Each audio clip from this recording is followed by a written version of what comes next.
नहीं, ऑपरेशन तो अंदर जाकर के हमने जवाब देने का काम किया। सेना ने पराक्रम दिखाने में कमी नहीं रखी, इसमें कोई दो राय नहीं। लेकिन अचानक एक तीसरा मुल्क ये कह दे कि साहब हमने सीज फायर कर दिया, बाहर से पता चले कि सीज फायर हो रहा है, और उसके बाद अमेरिका फिर ये सुबह फिर ट्वीट करके कहें कि मैं 1000 साल पुराना कश्मीर का मसला सुलझा दूंगा, मध्यस्थता। हमने क्या शिमला समझौता तोड़ दिया? तो हम पूरा देश जानना चाहता है पहलगाम के कातिलों का क्या हुआ, कहाँ है वो पहलगाम के कातिल? उनका मारा जाना जरूरी है। सेना ने घुस करके पाकिस्तान के अंदर जवाब दिया था और अचानक एकदम ब्रेक लग गया, तो पता तो चलना चाहिए देश को कि क्या हुआ, ऐसा क्या कारण हुआ।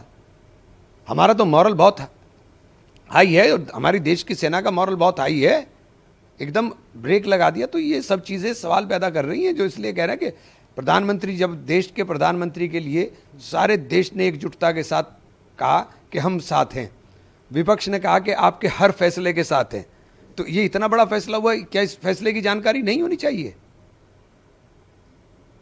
और तीसरे देश की मध्यस्थता हम क्यों स्वीकार करेंगे? कश्मीर हमारा था, हमारा रहेगा। हम कश्मीर के ऊपर क्या बात करेंगे अमेरिका से? हम कश्मीर के ऊपर बात करने को क्यों तैयार होंगे? इसीलिए बार बार कह रहे हैं कि इंदिरा जी बहुत याद आती है। आपको लगता है कि अभी भी कोई उम्मीद बची है, या कोई एयरफोर्स की तरफ से कोई बड़ी जवाबी कार्रवाई जो है देने की प्रतीक्षा में है सरकार? देखिए, मुझे नहीं पता, मिनिस्टर ऑफ एक्सटर्नल, विदेश मंत्रालय के सचिव द्वारा जो प्रेस वार्ता की गई वो सरकार की का ही संदेश था।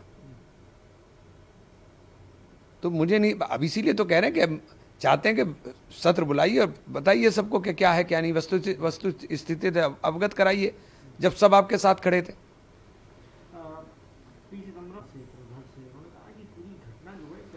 दिलचस्प है, और क्या भविष्य में होने वाला है इसको लेकर भी कोई जानकारी नहीं, तो वो दिलचस्प एक तरीके से बताना चाह रहे हैं। नहीं तो आप देखिए ना कि पहले ट्रम्प साहब प्रेस कॉन्फ्रेंस करते हैं, फिर पाकिस्तान पीसी करता है, फिर हिंदुस्तान पीसी करता है। तो आप टाइमलाइन देखिए ना, ये तो समझने की चीज़ है। हमारी समझ में नहीं आ रहा, इसीलिए तो कह रहे हैं कि आकर के देश को समझाना चाहिए, बताना चाहिए। पाकिस्तान एक धूर्त मुल्क है, वो कभी मक्कारी से बाज नहीं आएगा। योगी आदित्यनाथ तो तारीफ कर रहा हूँ, उन्होंने कहा कि ब्रह्मोस मिसाइल की ताकत तो पाकिस्तान ने अब देखी ली होगी। हमारी मिसाइलों की ताकत देखी, उसमें कोई दो राय नहीं। हमारी मिसाइलें ताकतवर है, हमारी सेना ताकतवर है, हमारे हौसले उनसे ज़्यादा हैं, उसमें कोई दो राय नहीं है। लेकिन अचानक ये जो हुआ है ना, ये समझ में नहीं आया। शशि थरूर से पूछना पड़ेगा, उन्होंने कहा कि 1971 के अंदर हालात कुछ और थे, 2025 के हालात कुछ और हैं। 71 के अंदर हमारे पास एक मकसद था कि हमें बांग्लादेश के ऊपर इस तरीके से कार्रवाई करनी है, लेकिन सिर्फ दुनिया चलाना। क्या बात कर रहे हैं थरूर साहब? हमारे पास मकसद नहीं है, हमारा देश आतंकवाद से पीड़ित हो रहा है। आतंकवाद पैर फंसार करके हमारे घर में घुस करके आतंकवादी 26 लोगों को मार के चले जाते हैं। हमारे पास मकसद नहीं है, हमारे पास मकसद है आतंकवाद को खत्म करने का, सबसे बड़ा मकसद है, उससे भी बड़ा मकसद है ये, उससे भी बड़ा मकसद है इस वक्त। और उस वक्त हम इतने ताकतवर नहीं थे जितने ताकतवर हम आज हैं। लेकिन कमान जब इंदिरा जी ने ली हुई थी, तो इसलिए इंदिरा जी याद आती हैं। प्रधानमंत्री से लगता बिल्कुल खुश नहीं है जिस तरीके की। नहीं, प्रधानमंत्री जी के हम तो साथ खड़े, पीछे खड़े हैं। प्रधानमंत्री जी को तो करना है फैसला, हम तो पीछे खड़े हैं। सब लोग कह रहे हैं कि हम आपके साथ हैं, तो फिर बता तो दीजिए कि क्या हो रहा है।